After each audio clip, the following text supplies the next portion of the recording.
दोस्तों, इमेजिन करो कि आपके पास इतना पैसा है कि आप हर महीने $2,500 सिर्फ नोट बांधने वाले रबर बैंड्स पर खर्च कर रहे हो। इमेजिन करो आपके गोदाम में रखे हुए पैसों में से 10% हिस्सा यानी करीब $2 बिलियन हर साल चूहे खा जाते हैं और आपको फर्क भी नहीं पड़ता। ये कोई मूवी की स्क्रिप्ट नहीं है, ये सच्चाई है दुनिया के सबसे बड़े drug Lord, king of cocaine Pablo Escobar की। एक ऐसा आदमी जिसने कोलंबिया को दुनिया का मर्डर कैपिटल बना दिया, लेकिन वहाँ के गरीब लोग उसे भगवान मानते थे। आखिर कैसे एक मामूली कार चोर बना दुनिया का 7वां सबसे अमीर आदमी? चलिए जानते हैं इस वीडियो के अंदर।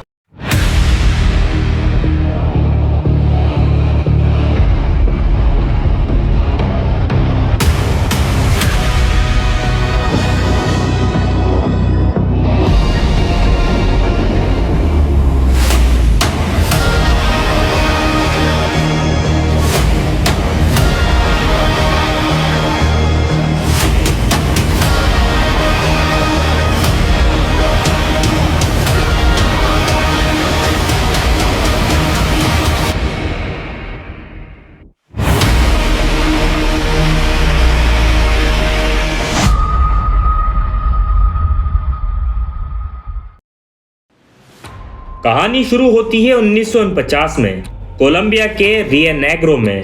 पाब्लो एमिलियो एस्कोबार गेविरिया एक बहुत ही ordinary lower middle class family में पैदा हुआ। उसके पापा किसान थे और माँ स्कूल टीचर। घर में पैसे की तंगी थी, लेकिन पाब्लो के सपने बहुत बड़े थे। वह अक्सर अपने दोस्तों से कहता था, मैं एक दिन कोलंबिया का प्रेसिडेंट बनूंगा, पर रास्ता सीधा नहीं था। स्कूल के दिनों में ही पाब्लो ने अपना बिजनेस शुरू कर दिया था, लेकिन ये बिजनेस कॉपी या पेन बेचने का नहीं था।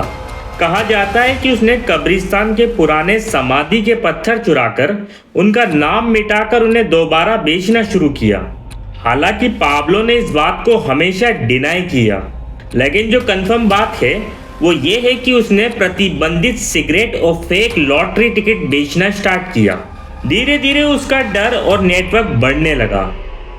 20 साल की उम्र तक आते आते पाब्लो गाड़ियां चुराने लगा था। वो मेडिलिन की सड़कों पर एक अननोन क्रिमिनल बन चुका था। उसका दिमाग शतरंज के खिलाड़ी की तरह चलता था। उसे समझ आ गया था कि चोरी चकारी से वो अमीर तो बन सकता है, लेकिन पावरफुल नहीं, और उसे पावर चाहिए थी।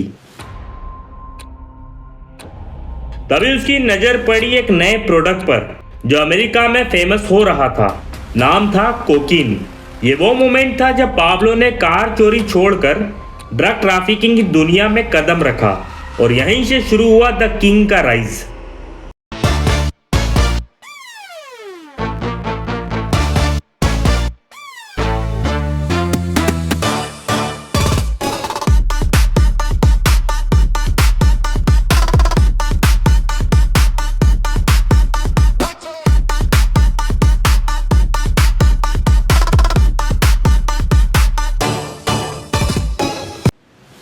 उन्नीस 1970 का टाइम था। अमेरिका में कोकीन की डिमांड पागलपन की हद तक बढ़ रही थी, लेकिन सप्लाई करने वाला कोई बड़ा प्लेयर नहीं था। पाब्लो ने यह गैप देखा और अपना दिमाग लगाया। सभी छोटे मोटे स्मगलर्स को एक साथ लाकर उसने बनाया इन्फामस मेडिलिन कार्टर। पाब्लो का काम करने का तरीका सिंपल लेकिन खौफनाक था। उसने एक पॉलिसी बनाई, प्लाटा ओ प्लोमो। इसका मतलब है सिल्वर और लीड, यानी या तो रिश्वत के लिए सिल्वर ली जाए और चुपचाप हमारा माल जाने दो, या फिर लीड, गोली खाने के लिए तैयार हो जाओ।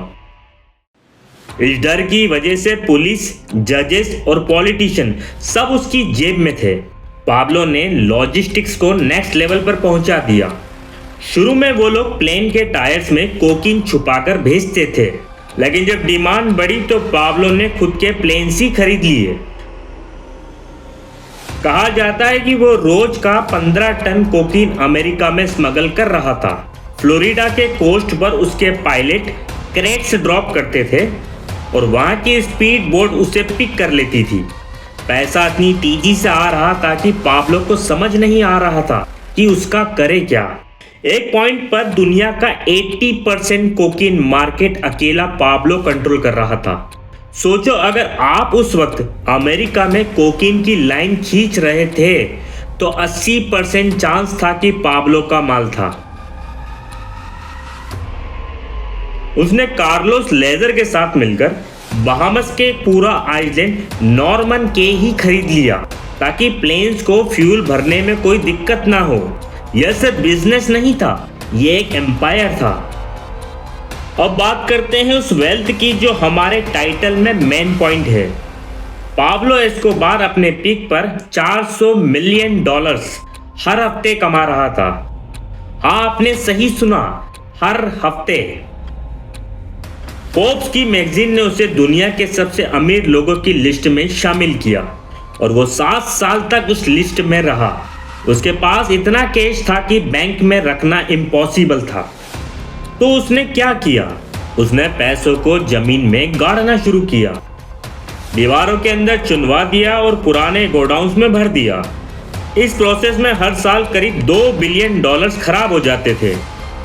कभी चूहे खा जाते थे, कभी पानी में सड़ जाते थे, लेकिन पाब्लो के लिए ये एक्सेप्टेबल लॉस था। एक फेमस किस्सा है जब पाब्लो अपनी फैमिली के साथ पहाड़ों में छुपा हुआ था और उसकी बेटी मैनेलुआ को ठंड लग रही थी, तो उसने $2 मिलियन के नोट जला दिए सिर्फ आग तापने के लिए। पाब्लो ने अपने लिए एक अलग दुनिया बनाई थी, हेसिएंडा नेपोलिस। यह उसका पर्सनल एस्टेट था जहां एक जू था जिसमें हाथी, जिराफ और सबसे फेमस हिप्पोस थे।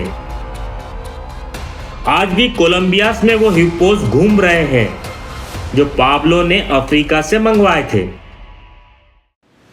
लेकिन पाब्लो सिर्फ अपने लिए खर्च नहीं करता था, उसने मेडलिन के गरीब लोगों के लिए घर बनवाए, फुटबॉल फील्ड बनवाए और स्कूल खोले। इसलिए वहां के लोग उसे रॉबिन हुड बुलाते थे। वो लोग पाब्लो को बचाने के लिए अपनी जान तक देने को तैयार थे। लेकिन दोस्तों, हर क्रिमिनल स्टोरी का एक टर्निंग पॉइंट होता है जहां सब कुछ गलत होने लगता है। पाब्लो का सपना था प्रेसिडेंट बनने का, इसलिए वो पॉलिटिक्स में घुसा और कांग्रेसमैन बन गया।